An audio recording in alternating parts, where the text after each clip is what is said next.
Welcome to episode 100. Before we go into today's topic, allow me 40 seconds about this video series about Watch of the Week. The plan almost 2 years ago was to create something like a movie trailer, short, on point, with some surprises, easy to watch on a Monday morning. And then every Friday the regular Caseback watches video as the main attraction. And Watch of the Week evolved into something far away from a commercial, because sometimes I'm very critic. I point out weaknesses of the watch too. Watch of the Week doesn't shout, "Buy this timepiece." It says, "Dear viewer, we share the same passion for wristwatches, and this week I found something very interesting that I'd like to show you." If you want to purchase it after the video, then good, but you will benefit from it also when you are far away from a buying decision. And the sources for Watch of the Week are mainly newsletters from manufacturers, email from viewers with hints, and watch forums, very important. In, let's say, 90%, the manufacturer is unaware of the video production.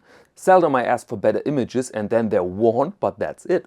And of course, it's highly influenced by my own taste. It's not a secret, I like reissues, modern vintage, but also contemporary products, especially from smaller manufacturers, from young people.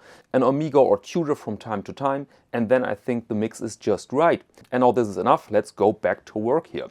Our topic today is the Bremoir Lexington, a watch with the declared goal to bring back the Art Deco look of the 20s and 30s. A watch with convincing strengths and, as the past, some dark spots. Let's go over the basics. We have an automatic watch with a case diameter of 39 mm, length lug to lug is 48.5, thickness 10.7 mm.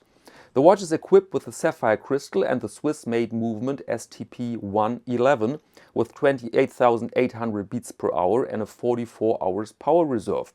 Water resistancy of 50 meters, and the price is $985 or 868 euros. We have 4 different dials, a tuxedo black, tuxedo blue, copper blue and copper brown.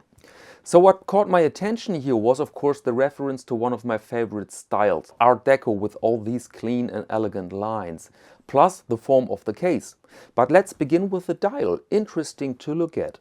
We have this brushed ring in the middle, very distinctive lume arrows, and luckily only a small portion of text. Bremoir as a good looking logo, which is quite rare in the segment microbrands, by the way. The name of the watch, self-winding, done. Note that everything is very symmetrical, which reflects one design strength of the Art Deco era. Then we have these creative color options. I personally would pick the blue copper version. Could be not super versatile, but it's a lovely combination and I can imagine how it looks with different straps. The only minus I see here are the hands. I could be wrong, but they look somewhat generic. The combination works, but I feel that the dial itself is much stronger, although the minute hand follows those lume arrows and the hour hand, I'm not sure. The longer I look at it, the more I feel that these are generic hands, but they really work on this model.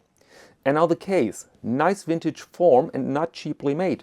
We have these steps here, the bezel, and you see different finishings, brushing and high polished facets. Very nice crown. You don't see these flat old crown form very often. And here we have the movement, and this Caseback looks a bit cheap. Could be the image quality and this time worth remembering. Bit too much, but this is maybe my North German taste. And those images here are not 100% professional. Note the dust here on the bezel or this terrible strap option. But you also see here the strength of the bezel, lovely reflections, almost like a vinyl record, very nice.